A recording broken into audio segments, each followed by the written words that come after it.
Okay. Half a second.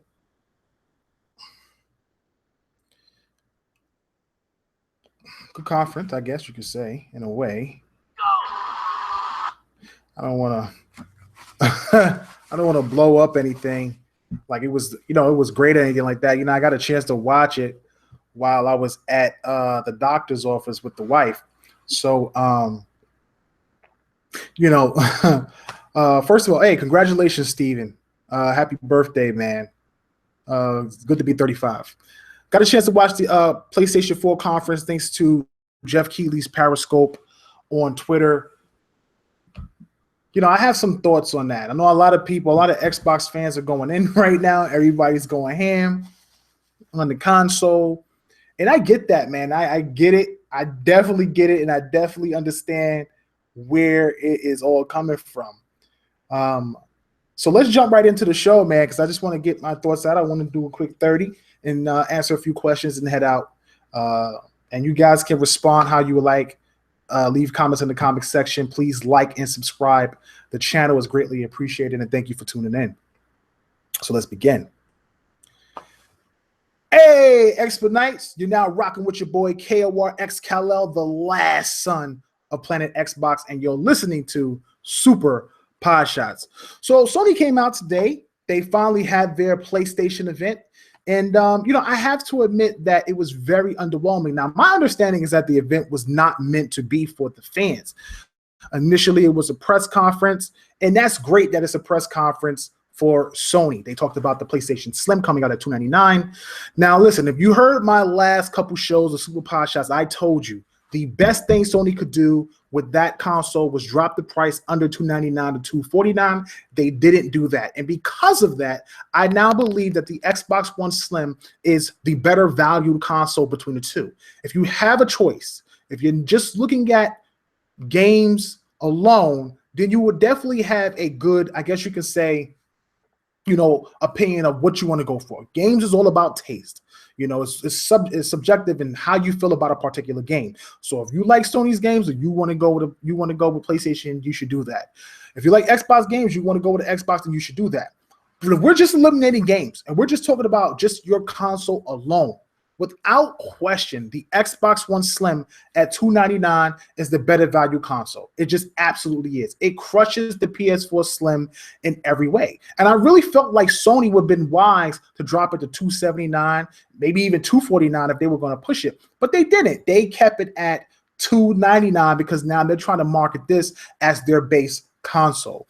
And we all griped about how it didn't have 4K support. All the Xbox fans talked about how it didn't have 4K support, how it wasn't going to be a console in the same realm as the Xbox One Slim with all the added new features and the bump in performance and things like that.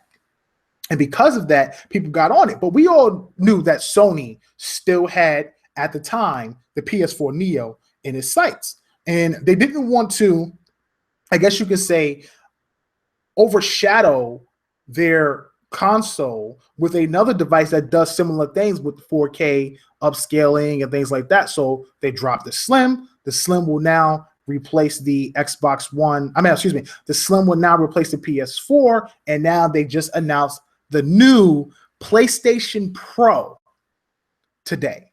This is the name of PlayStation Neo. To be honest with you, I just like Neo. They should have just named it the PS4 Neo. I think that was a doper name than the PlayStation Pro. The PlayStation Pro just sounds generic. It's almost like Microsoft was going to come out with the Xbox One Elite, and that will be the Scorpio. You know what I'm saying? It's just kind of generic. And I hope Microsoft comes out with a similar name, but a different name. And I hope PlayStation fans, if you're watching the show, you understand that the Xbox Scorpio is not a new generation console. It is an Xbox One. I said this before, and I'll say it again. Scorpio is just an Xbox One with upgraded specs, like the PS4 Pro is the upgraded PS4. It's really that simple. So if you're harping on the thought of PlayStation coming out with a PlayStation 5 to compete with the Neo, to compete with the Scorpio, then you also have to keep in mind that Microsoft would eventually come out with another console itself with that timeline of 3 to 4 years. And that seems reasonable. So I think it'll be going back and forth over the next couple of years about who has what power, who can maintain what and things like that. And it really is all about the games in the end. So I want to talk about the PlayStation 4 Pro very quickly, and then hop into some fan questions and do some small comparisons from what I understand and know with Scorpio and the PS4 Pro. Now, everybody has, Sony has come out and they have announced this console. First of all, let's just talk about the design. I don't know who's designing these PlayStations. They need to fire them because I feel like I feel like whoever's designing these PlayStations are like the first PS4 when it came out was cool. It was sleek. It was sleek. It kind of made sense. But then you came out with the one that with rounded edges and that kind of like burnt toast. Now you got this triple stack, burnt cheeseburger looking console. Like, it's just weird. Like, why are they all trying to? And have you seen the Pro? The Pro is humongous. It is absolutely a very large console. I don't know what it's housing in there, but if you thought the PS4 sounded like a jet engine with its fan, I would not be surprised if the PS4 Neo has something close to or similar. Maybe it could be loud. It could be quieter. I don't know. We haven't heard it play yet. Heard the fan spinning yet, and I'm sure somebody will get their hands on one to be able to get us all the information that we want to know on it. But in the end, up the Xbox One Slim and saying that Sony dropped the ball. They did drop the ball. They dropped the ball because the PlayStation 4 Pro does not have UHD 4K Blu-ray drive support. And that is insane for someone who kind of was leading the format war when it came to Blu-ray. Sony came out with a Blu-ray player on their PS3, and Microsoft stuck with DVD and eventually jumped to HD DVD. They lost the format war, and Blu-ray became the new format when it came to media content and video performance and watching. It also already had 50. It also held 50 gigabytes of data, which in itself made complete sense. And they did a great job in that regard, and they won. But this time, I completely think Microsoft just caught Sony with their pants down. Like, I don't want to say it was a sucker punch. It's definitely not a sucker punch. But I can guarantee you, Sony was not expecting what Microsoft dropped with the Slim. They just weren't. The fact that the PS4 Neo doesn't have UHD 4K Blu-ray drive support is just it's baffling. Now you can sit up there and say, well, they took it out because of the price point. To me, that doesn't make sense. It doesn't make sense when you have the Xbox One Slim coming in at $299. Now, there is a major difference between the Slim and the Pro, and I don't want to really compare the two because I want people to understand one thing and one thing only. For the rest of the year, the PlayStation 4 Pro will be the definitive console for gaming. It will be the definitive console for gaming. And as much as the fanboys and much as the Xbox fans may not like that opinion or that point, the reality of the fact is it is absolutely true. And I'm going to get into that and why, though it is not smart what they did with the 4K Blu-ray player, to me, they should have just sold it at $450 just to get that Blu-ray player in. But the fact that they didn't do it and tried to make it a focus as a gaming console with just regular Blu-ray player and focus on the hardware and the specs to increase the performance, for them, that's a win. And I have to nod my head to Sony in regards because they are going to be the dominant gaming console for the next 365 days once it releases until Scorpio comes out.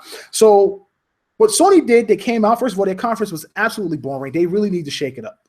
I don't know who they need to get on stage, but they got to get somebody on stage. It was almost dead silent when they showed the console. No one applauded. I've never seen a Sony conference like that before, honestly. Really, like, honestly, I've never seen that before. Usually you have people in there clapping, going crazy, even the media, because we all know how sometimes the media can be. But in this one instance, they didn't clap. They weren't excited for it. And they showed it all. People took pictures, and then immediately everybody got online. And they just started either going in on the PlayStation 4 Pro, or they started talking about how, this was HDR gaming this, HDR gaming that, when Microsoft had already introduced HDR gaming with the Slim. So PS4 Pro drops. They talk about the power War is exactly what it is. It's exactly what we all been talking about. The hardware specs did not change from the leak. It's 4.2 teraflops.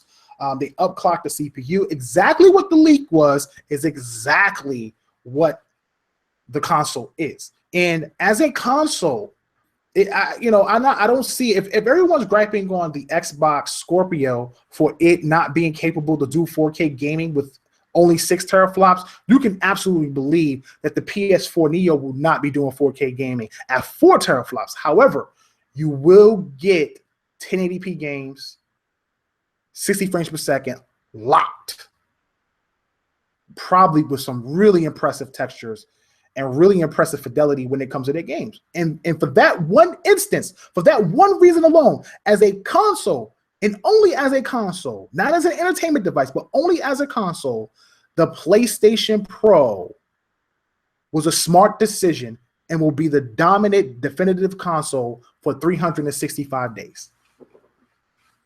365 days until Scorpio releases. I got a guy on our team. Some of you guys know him, Nick Edward. Shout out to Nick. Great guy, great writer for us, great communications director for us. Man, he's just been wonderful. But he also is our PlayStation affiliate, our PlayStation guy, and he's super excited for the console. And I feel that enthusiasm. What I want Xbox guys to understand, and this is just me being honest, me being realistic. Let's just be realistic. Let's just take the fanboy goggles off for 1 second, for 1 minute. Let's just take them off and put them to the side and just think about this. For months, as soon as we heard about Scorpio, the only thing we talked about was power. Being in control once again, being dominant once again, having third-party support once again, 6 teraflops of power, 320 gigabytes of throughput. Like, this is all we've talked about.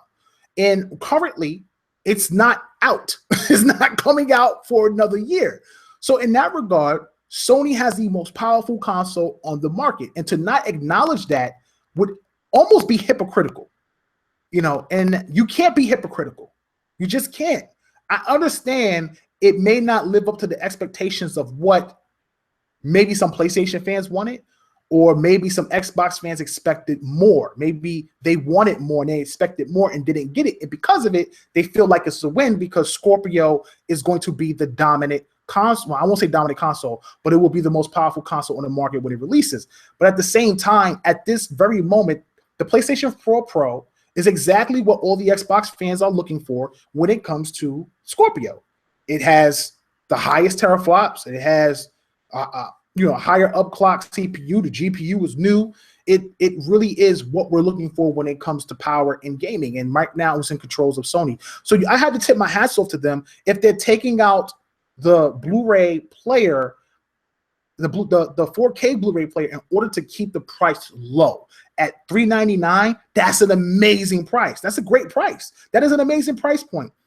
You think about that for 1 second. That's an amazing price point. $399 for a premium device console, 4 teraflops of power. You're able to play these games at a higher resolution, higher frames per second, probably locked. You probably get some indie games of 4K right out of the bat. And I can guarantee you, you're going to get indie games of 4K, probably 4K 30.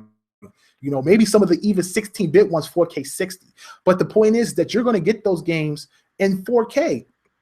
And the reality of it is that with that, they have accomplished what they set out to do. They never said that they were going to come out with a 4K console that's going to play games at high fidelity.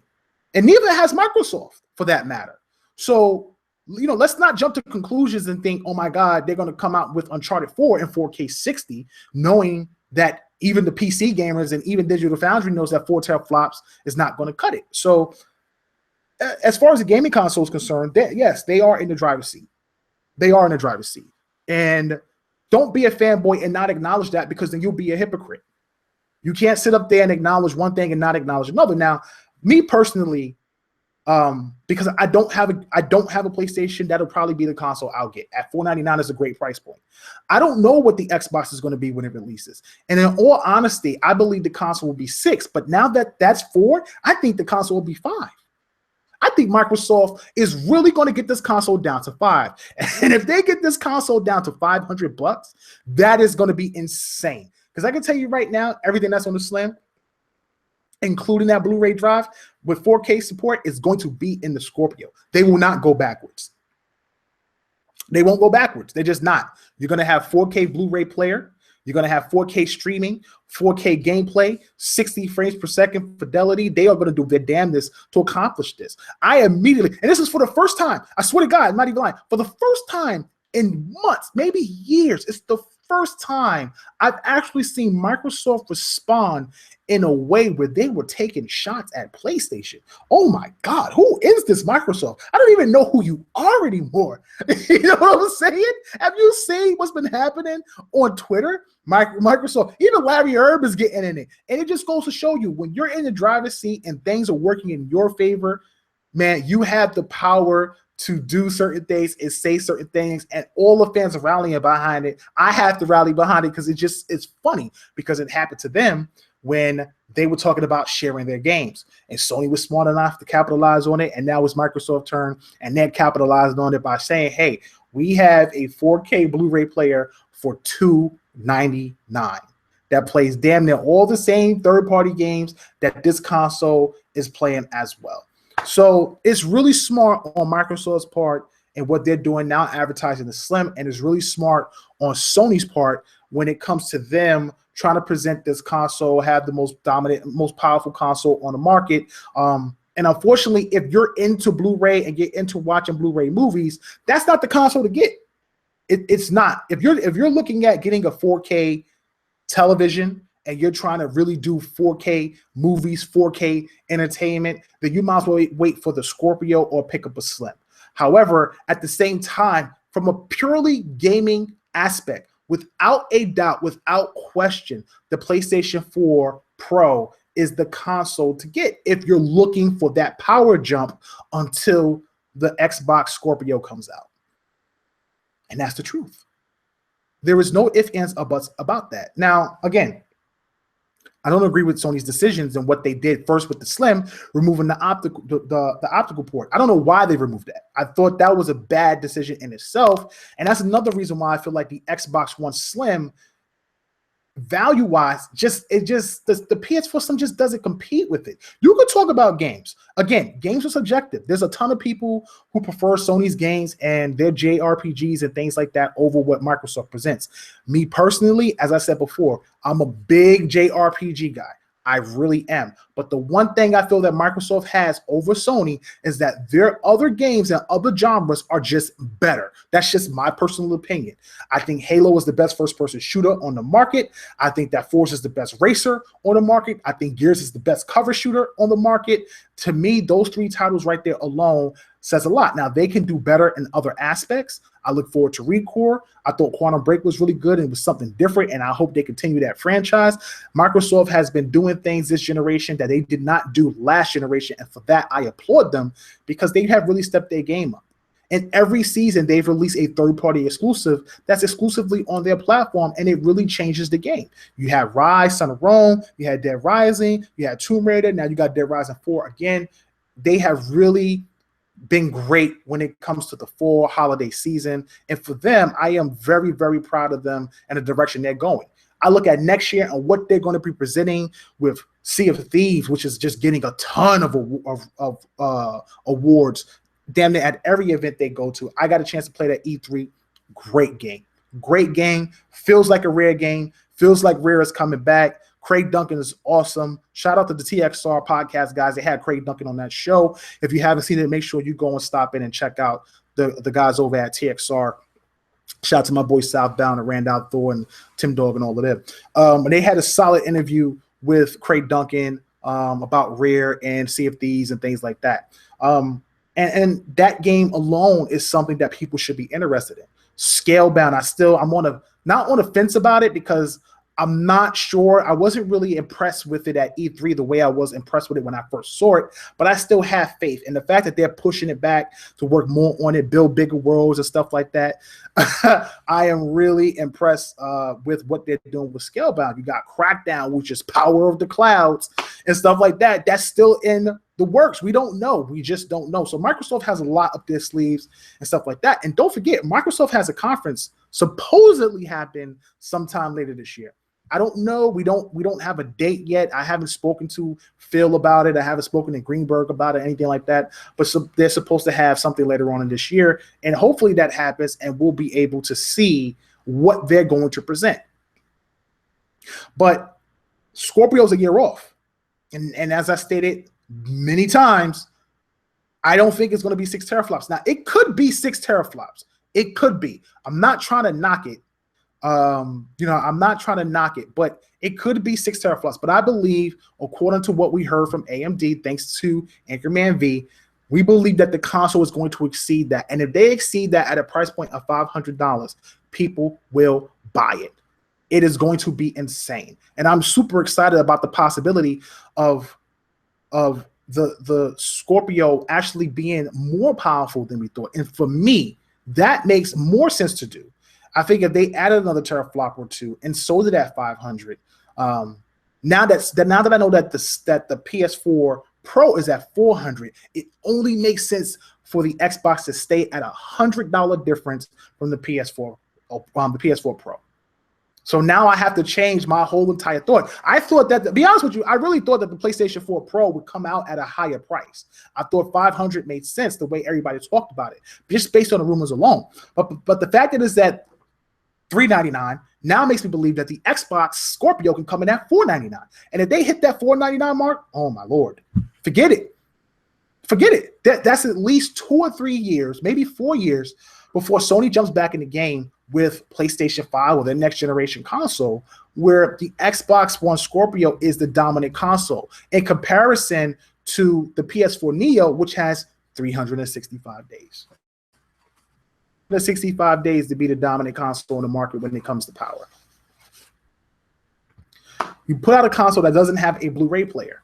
And I see all these fans talking about, when it comes to the Blu-ray player and it doesn't, 4K, I don't need it, I don't want it, who cares, yada, yada, yada. Man, I remember a few years ago, everybody harped on digital. Nobody wanted digital. Everybody wanted physical. It was all about physical. I got to have the disc. It was important that I had the disc. But now that doesn't matter. You know what I'm saying? It doesn't matter. HDR is blown out of proportion. And we want to announce that PlayStation 4 will have HDR and beginning an HDR upgrade. Oh my God, HDR is the greatest thing I've ever heard of in my whole life since, come on, son. Let's be honest here. Okay. When people put technology in consoles, they put it in there for a reason. And because they put it in there for a reason, one set of fanboys will try its best to negate it because they don't have it. And when they don't have it, you feel bitter and salty about it, so you want to go against it. But as soon as you get it, oh my God, it's the greatest thing ever. And it's amazing how the media has hopped on this HDR thing all of a sudden when Microsoft was doing it from the jump. Microsoft just did a great job. They just did a great job. They really future-proofed the Slim. It was forward-thinking. And I can't say enough about what they've done with Xbox and the direction they're going. Now, to finish up, and just to make a few points, PS4 Pro, I haven't seen the controller. We've reported on the specs at TICGM. We've reported on the look of it. I'm not really impressed with the look. I said this earlier. I just don't know who they have designing these consoles. The guys on stage are not very enthusiastic. I'm not feeling it. I feel like when you go to a Microsoft conference, man, you feel it. You feel the enthusiasm. You feel it from the fans. And I think that was only a press event. But even then, usually you have a press event where the press are excited for the next iteration of whatever's going to be produced. And I didn't get that feeling with the announcement of the PS4 Slim. I really feel that everybody thought Sony was going to surprise them with some sort of power boost, some type of power increase, because Microsoft came out and dropped the bomb that it's a monster. It's a monster. And it was like, oh my God, Sony, they're going to up the specs. That's why they pushed it back. No, dude, they were scrambling. Microsoft caught them with a left hook and they went down in the third round. And it's funny. It's funny to me that now the tables have turned, not in a way where, okay, all of a sudden Microsoft's going to come back in console sales. I'm not worried about that. Why would I be worried about console sales? All I'm saying is, as a console, right now, for 365 days, once again, PS4 Pro will be the best console on the market. If you want to get games in the best fidelity, the best frames per second, with the best graphics, without question, tip my hat off to PlayStation 4 and the PS4 Pro. That is the best console to get currently, even over the Slim, if you don't care about Blu-ray HD support or anything like that. So I really can't argue in that regard. But if you're not looking at it from that perspective and you want 4K Blu-ray support and you're into the media aspect of it, your entertainment aspect of it, buying a 4K television, getting a 4K Blu-ray player and watching movies in 4K, then the Slim is the console to get until Scorpio comes out. And there's no arguing, debating that. And that's just the reality. And those are the facts. And listen, I'm not fanboying out. I'm being 100% truthful. I'm being 100% honest. People could take it how they want. I'm not here to kiss anybody's butt, and I'm not here to sit up here and baby the fanboys like, oh my God, PlayStation's trash, PS4, yada, yada, yada. That's not what I'm here to do. I'm here to be informative and to be honest and give you my honest opinion, because I don't think anybody else will. And my honest opinion is that the conference was terrible. The presentation wasn't that great. But the fact that they were able to announce their console at a good price point will be the most powerful console on the market for 365. I can tell you right now, Digital Foundry is going to have a field day. You think that Digital Foundry had a field day on the PS4 versus Xbox? Wait till they get their hands on the Pro and do Pro versus PS4 versus PC versus Xbox. Think about that. They're going to set up there and have three platforms in front of the Xbox version of games. 3 platforms: PC, the Pro, and the PlayStation 4. And all 3 of those, according to Digital Foundry, is going to be better than what Microsoft's presenting on their console for a year. So you could imagine how that, media-wise, can overwhelm the fans or people who may be interested in getting an Xbox. It really is an interesting thing. It really is. So Microsoft has to be smart in how they market their Slim. They have to be smart and present a console that does everything. Everything that you thought Sony would do, Microsoft is doing. I said this. They flip-flop. They have switched positions. Sony is gobbling up every little anything, doing every little marketing deal, every timed exclusive, every little thing that they can to get everything in their favor. And because they have the larger install base, they have the larger market share, and their console runs the game slightly better on the PS4, they're kind of in control of third party, just like 360 was in control of third party. And because of that, it made them such a dominant console with 80 million in install base, damn near tied with the PS3. That's half. Like, you think about the PS2 that had over 120 million in sales alone. The Xbox 360 comes in and damn near cuts that in half and takes 80 million of that for themselves. That's impressive. That is impressive. And they lost it, this gym, with what they did and the debacle that they did. But at the end of the day, they made a dent and they made people aware. And now they're doing it again. And, Sony was in the ring. They was lasting. They were throwing jabs, and Microsoft was sweating. They were taking water. They were cutting the eye. They had one eye shut, but it only takes one hit. It only takes one hit. And they caught him with that one. And Sony wasn't expecting it. Now, Sony is trying to regroup, And I think when Scorpio comes out, I'm not saying it's going to be a knockout blow. That's not what I'm saying. I'm not saying that at all. I don't think Microsoft can come back down the amount of consoles they are, unless for some odd reason Sony just does something so disastrous that the PlayStation fans that really, I won't say PS fans, but the casuals that really don't have any loyalty to consoles jump ship to Xbox. I don't see them losing that console lead.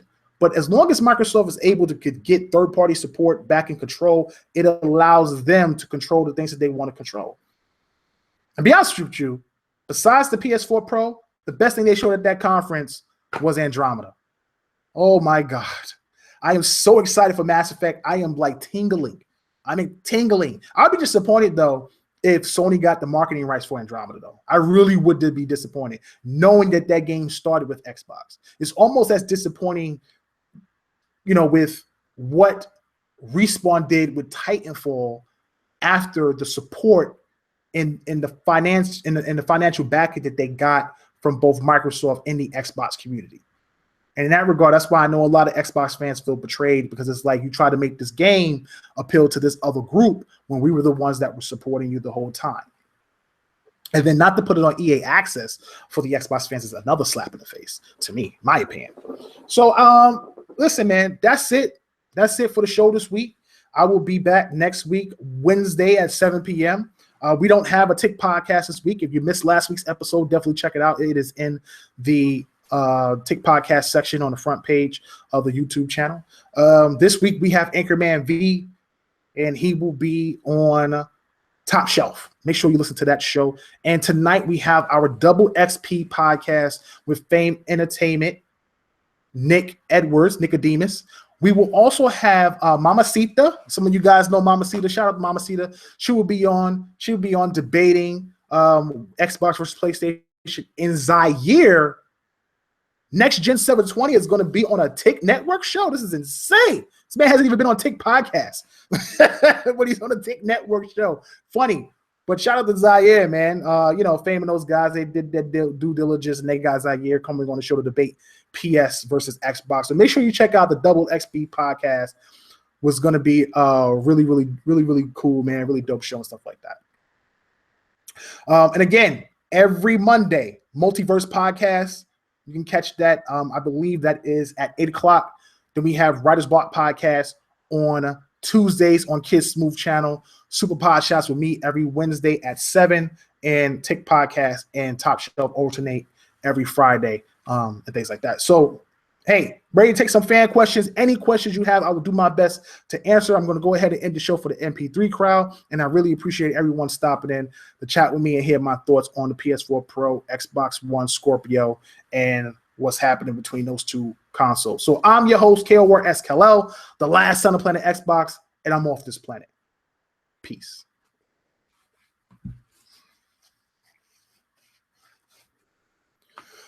Cool.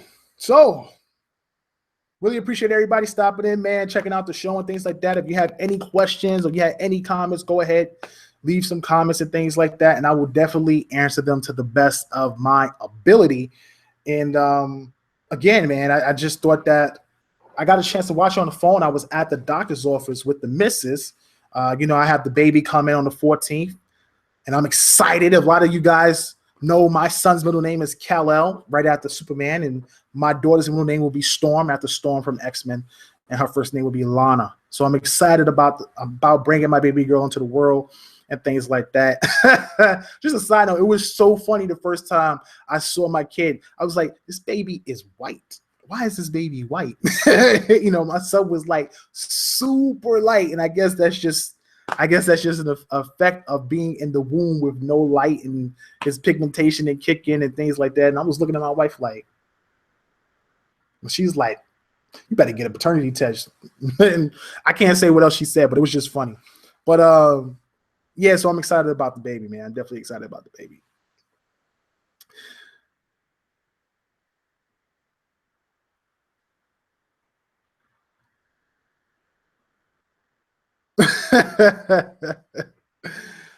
Christopher Russell says Xbox is Rocky versus Apollo. Oh no, Xbox is Rocky 5. Apollo is Xbox Fat. Rocky is Xbox One S, and the PS4 is Ivan Drago. Hey, Ivan Drago was beast, bro. Ivan Drago killed Apollo, son. So I guess that's what you're trying to say. The PS4 killed Apollo, but Rocky is back to get revenge in that last round, that fight in Russia. That's funny. That is definitely funny, man. It's definitely funny.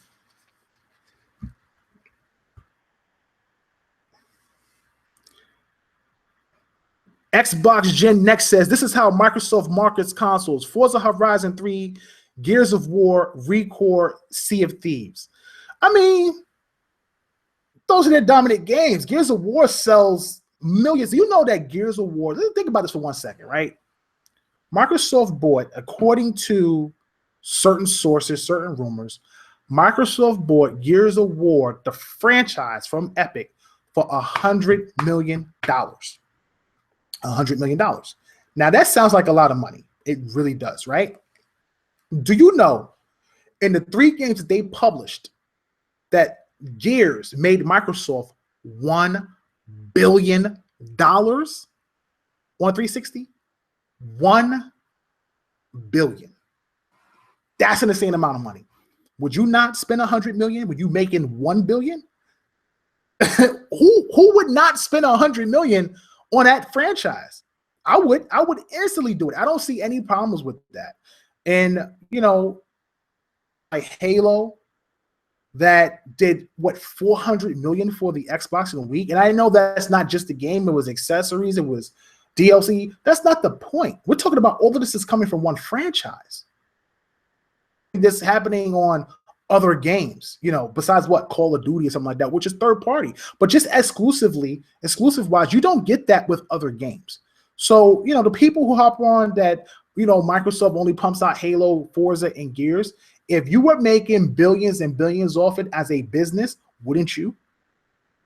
Wouldn't you? Let's be realistic here. If you own a multi-million dollar, billion-dollar business and you're making billions, would you not continue to sell those games knowing that people will buy them every time you pump it out? And by the way, Halo 5 has already crossed the 5 million threshold when it comes to sales. Like, come on, son. People don't be realistic, bro. Aussie Gamer, what's up, Aussie Gamer? Thank you for stopping in. Aussie Gamer says, any thoughts on a release date for Scorpio now? Will Microsoft be feeling more or less confident? I can tell you right now, Microsoft feels hella confident. Microsoft feels so confident right now. They are promoting the Xbox Slim versus the PS4 Pro.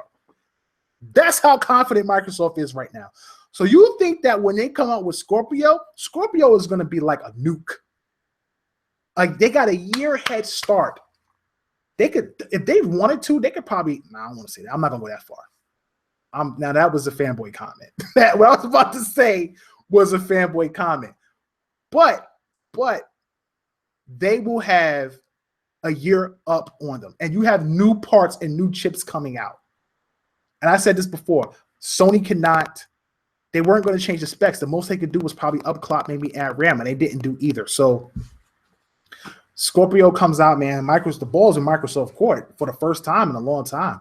The ball's really in Microsoft's court, and they have a year to do what they want to do.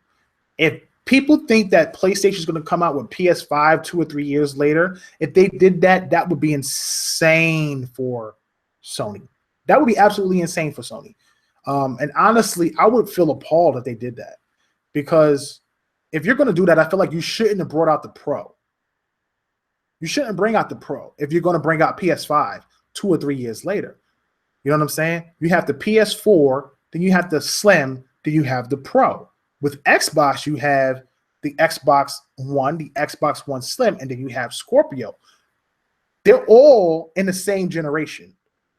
So if PS4 comes out, if PlayStation comes out with a PS5 the following year or the following 2 years, that's a slap in the face to everybody that just dropped $400 on the PS4 Pro, $400 on VR. Like, come on.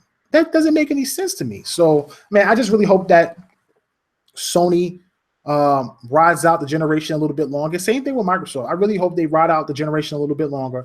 I already saw Phil talking about he's already looking forward to the next console after Scorpio, which to me is just mind-boggling that they're already thinking about that, which says a lot. And there's a rumor there's a possibility Scorpio may release earlier. We see. I don't know, but we'll see what happens. Aussie Gamer says, what do you see Microsoft doing with the OG Xbox One? Well, we had Albert Panillo on the show. If you haven't heard that interview, check it out. It is the Inner Circle special with Albert Panillo, 4K 60, uncompromised. On that particular show, I asked about what would happen to the Xbox One. Would they discontinue it? And his thought was no. The Xbox One will continue to exist alongside the Xbox One S and the Scorpio, but as technology, they will continue to try to make the games backwards compatible or work across all consoles as much as they can. But but at the end of the day, what has to happen is that at some point, the games are just going to be too powerful to run on the Xbox One. And just like any PC, as the power for the console gets better and better, and the games are able to do more and more, then the Xbox One will eventually just phase out and not receive new games because they just can't run it. So it's not really phasing out the Xbox One. It's just that eventually games will just not be able to run on the Xbox One, and you either have to upgrade and move on or just stick with what you have on the box.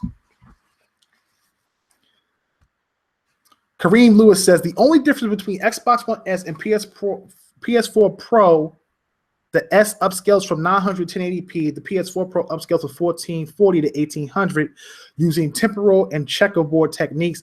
I would love to see a side-by-side comparison. Well, it's another difference. It's twice as powerful as the Xbox One and the PS4. That I think people tend to think about the upscaling of the games and the 4K. You got to keep in mind that it is 4.2 teraflops. The Xbox One is 1.31. That is a major difference in processing power. So I'm not saying that the Xbox One can't compete. I'm just saying that the PS4 Neo, that's not, the upscaling ability is not the only thing that makes that console as a gaming device better than what's on the market right now. It also has to do with the power and the upclock of the CPU, as well as other features. But as a media hub, as a media player, there is a cheaper console on the market that you can get that's $100 less. And if you're into that, then that will be the console to get, and you'll still be able to play all the exclusives on the Xbox One. Day Tripper N7, Halo, Forza, Gears is becoming monotonous, in my opinion. Why are these studios just sequel factories? I realize it's hard to create successful new IPs, but it eventually becomes monotonous to the consumer. Absolutely agree. I got cursed out by Xbox fans for saying this a billion times. I just feel like 343 Studios and the Coalition have so much talent. First of all, the Coalitions are magicians. I don't even know how they got Gears to look the way it does at 1080-60. That's just insane to me. I really was expecting some type of issue when it came to frames per second and the fidelity of Gears, but Gears just looks so incredible and they run so smooth. I don't know how they did it. So, excuse me. So my hat tips off to those guys. But I said this before, if Microsoft, like Guerrilla Games, was able to produce another game not related to Halo, and the Coalition was able to produce their own original title not related to Gears and keep those in rotation, that's two IPs with two studios that are backed by crazy amounts of money and crazy amounts of funding to produce two of the biggest franchises in the gaming industry. And you can have a B franchise. You can have another B franchise. That's what Fable was. Fable and Crackdown was your B franchises. And at the time on 360, they were good. They were solid, except for Fable 3. Fable 3 was just stupid and short, and I was disappointed in it. Crackdown 2 was super repetitive, and I couldn't play it. But Crackdown 1 was amazing. It was great. It was fun. It was different.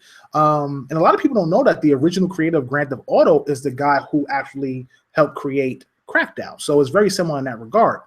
But those were your B franchises. And now Microsoft has other B franchises. ReCore has the potential to be a B franchise, but if it picks up, it could turn to a AAA franchise. It could turn to an A franchise based on what they're trying to do single player wise. Quantum Break was supposed to be another A franchise along with Halo and Gears, but it just didn't take.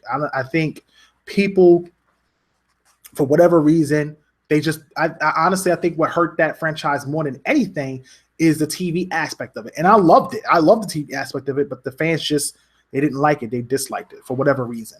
And that's disappointing to know in that regard. What else? You have other games. Forza is their big franchise. Forza Horizon, honestly, has now become an A franchise. It really is. So many people love Forza and the direction that it's going and what they're doing with it. Very impressive. And they have really stepped their game up. And honestly, I think it's surpassing Forza. Like, honestly, I really think that Forza Horizon is actually surpassing Forza. And that's really impressive in itself. So it's not that Microsoft doesn't have other franchises. They do. You'd be surprised at the amount of franchises Microsoft has. Killer Instinct is shaping up to be probably the best fighting game this generation. It's not Street Fighter. Definitely not Street Fighter. Killer Instinct is really shaping up to be the best fighting game this generation. They really have stepped up, and it's just amazing what they've done. Microsoft has so many franchises they can revive. I just don't know what they're doing. We'll see, but I hope everything falls in place. I really do. Pro Gamer Max Knight says, "Yo, it's Google, man. Hey, Google, what's up, bro?" He says, "Do you feel that PS4's casual fan base is going to move when Scorpio drops? And what do you think PS4 will do when it happens? Marketing, sales, etc." There's a fan base. There's a group of people out there that are fans of just gaming, and they're fans of tech, and they're fans of power. I think what hurt Microsoft, besides the initial rhetoric of you needed 24-hour checks, you had the whole Snowden thing happen where the government was listening to phone conversations and they could tap into cameras and they could be watching you at any moment. It was so much fear tactics when it came to destroying the Xbox brand, and it really took around the world. It really did. The U.S. government can look through the Connect and find you, and they messed up, and they didn't have any answers for it. And then their answers became frustration, and they wind up spewing out certain things to the public that also put them in a negative light. But my man Phil Spencer came in and he cleaned that up. And to this day, though, I feel like sometimes they can, when it comes to the communication, sometimes the communication can be disbobbled and it can be confusing, and they confuse the gamers, or they can go back on their word on something because something changes, and it's hard to sort of believe Microsoft all the time. For the most part, what they've done in turning around the downward spiral that the Xbox was going is nothing less than a miracle. Nothing less than a miracle.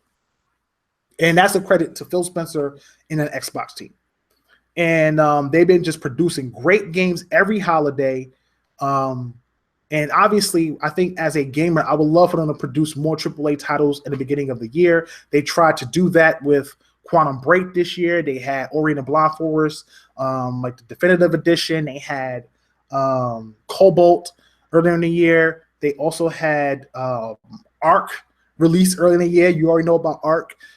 They released a few preview games in the beginning of the year that was really interesting as well, and stuff like that. But nothing AAA, nothing that was going to blow our minds until now, with Gears and Forza and Dead Rising and ReCore. ReCore is more of an AA title, but ReCore story seems really good. So, so I just think that Microsoft has been on the right path for a while. They just need to make sure that what they're doing or what they're pitching continues to be forward-thinking, and that they make sure that they stick to their word. They cannot, listen to me, they cannot come out with the Scorpio and not have that console not do 4K 60. I'm not saying it has to do it for every game. That's not what I'm saying. And honestly, it shouldn't do it for every game. Some games like Mass Effect should just be 1080p 60 with stupid, crazy, specs on it. Whatever you would put into a PC game, I don't know it. I'm not a PC engineer. I'm not a developer. I don't know how it works. But whatever you would do with a PC on however high settings you can add, they need to do it at 1080. In other games, a game like ReCore, which isn't high in graphic fidelity, could be 4K 60.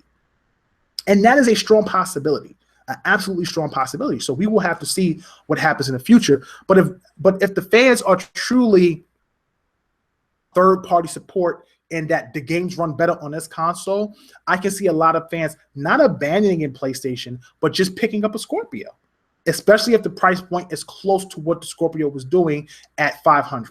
The biggest argument that most fanboys have is that the PlayStation 4 was $400 less than the Xbox One, yet the Xbox One was the weaker console. So there's no excuses. If the Scorpio was indeed 6 teraflops and more powerful than Neo, then $500 is fine. And the PS4 Pro, I said Neo, the PS4 Pro at $400 makes absolute sense. And then there should be no reason why anybody should have any arguments. You're buying the most powerful console on the market, and you will get all your third-party games in either 4K or 1080. And it will be amazing to see a game that only hits 1080 on the PS4 Pro, but hits either 4K or, another resolution that's higher than 1080 on the Xbox. That really shows its power difference. Let's see. Day Tripper N7. I'm going to finish up, guys. I got a fantasy draft in 8 minutes. So I'm going to do 3 more minutes, and I'm going to head out. Day Tripper N7 says, look at Naughty Dog, not just Uncharted, but The Last of Us 2. Why can't 343 and the Coalition do another IP alongside Halo and Gears? Brother, I can't answer that for you. You got to talk to Phil Spencer. I spoke with Phil. He feels like both those teams were built to make those franchises. And I get it from a perspective of, if you have a developer like that, the one that those guys do is they pump out quality titles when it comes to Gears. Well, I don't know about the Coalition yet, but from what I've seen, it looks like a quality title. Based on Halo 4 and Halo 5, graphically, they've been more impressive than what they've done on the first 3 with Bungie. But I think the biggest issues that people have had with the game has been the multiplayer, which they fixed this generation, but they've messed up the single player, which is where Bungie kind of excelled. But they have Joseph Staten back, who was an original writer for the first 3, and he helped out a little bit on 5, but the story was already set. So we'll see what happens with 6. And hopefully they can get those 2 things back in order, because to me, that is one of the few franchises where the story and the multiplayer are both first class parts of a game. And you rarely get that. It's not often that you get that. Aussie Gamer says, if you were a fly on the wall at Microsoft today, what do you think Phil and Aaron would have said about the Sony conference internally? Oh, Aaron is I was going to say Aaron is a fanboy. Aaron is a fanboy, though, on the low. Like, let's keep it real. Aaron Greenberg is a fanboy in the low. Shout out to Aaron Greenberg, man. That's my man. That's my boy, man. But Phil Spencer is so chill. Like, Phil Spencer is so chill. I think Phil would have congratulated them, but I know Phil has a competitive fire. So I know for him, they probably looked at us like, we got it. We did it. We got it. And they're going to kill. They're going to kill. They need to kill. They need to go in, and they need to really put Sony on their butts. And again, there's no disrespect, but I think it's a great confidence booster. And in that regard, then they can really focus on gaming. Really focus on gaming. Big time. Kareem Lewis says, man, I miss Crimson Sky. So do I, bro. I miss it as well. Aussie Gamer, Forza Horizon 3 Down Under, baby. Yeah, that's pretty dope. Looking forward to that.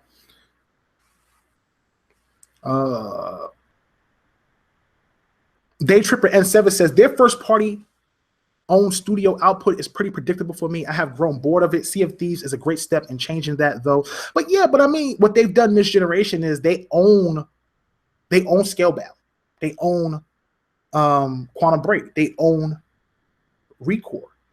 That's a part of their portfolio. They're not made by first party, but they own them, just like Sony owns Ratchet and Clank, and they owned what's the Dark Souls like game? I forget. I can't remember, but they own that franchise. But people always talk about those franchises. Studios is being third party. I think Microsoft is doing the same thing. Quantum Break didn't reach the potential that most fans wanted.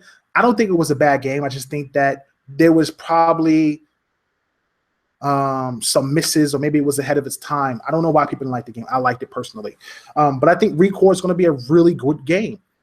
Scalebound seems like it's going to be a really good game. Though I'm not really too hyped up on the 4-player co-op. As an RPG head, to me, that JRPGs honestly should be no more, especially with dragons on there, it should be no more than 1 or 2 players at the most.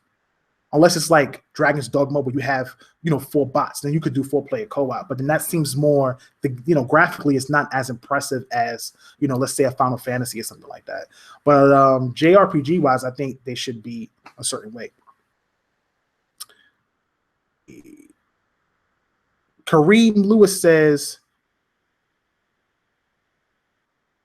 could you imagine them announcing an 8-10 teraflop Scorpio next year? Yo, if they did that, bro, it'd be a wrap. Yo, Kareem, bro, it'd be a wrap. It'd be a wrap. They shut the game. Yo, people be so salty. It'd be so much salt. There'd be all types of. It'd be crazy, bro. It'd be crazy, bro. Oh man, it'd be insane.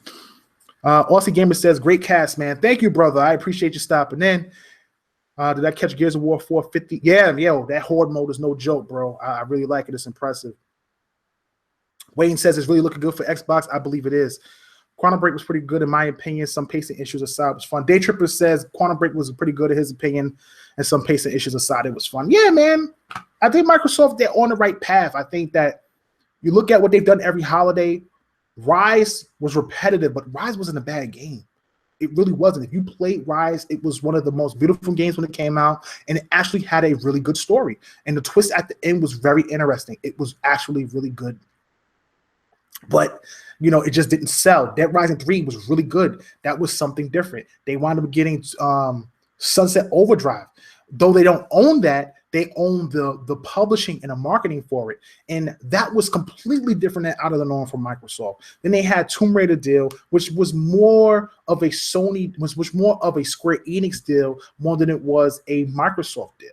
And that was a great single player experience. And I spoke to Ken Lobb when he came on the show. And if you haven't heard that show, definitely check out our interview with Ken Lobb. I asked Ken Lobb, I would love for them to just do a Perfect Dark game in third person.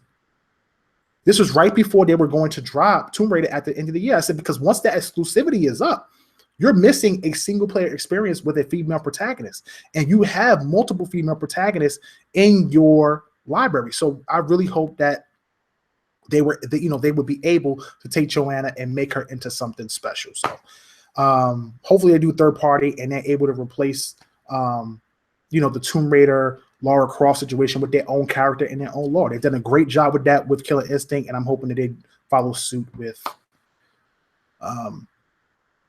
Perfect Dark. So yeah, man, I want to thank everybody for coming in. I really appreciate you guys stopping in. That's it for the show. I'm gonna head out.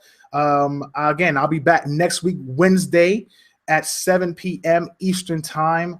Make sure you go ahead and hit the subscribe button, like, and share with your friends. Please make sure people know about the Inner Circle podcast and the Inner Circle Network. We do our best to support and talk about Xbox in the most positive manner as possible and give you truthful, factual, and logical information when it comes to Xbox and the gaming industry. So that's it for my show this week, man. I will see you guys next week. You guys have a great evening and a great weekend. And make sure you check out Anchorman V on Friday. I'm your host, KORSKLL, the last son of Planet Xbox. And I'm off this planet. Peace.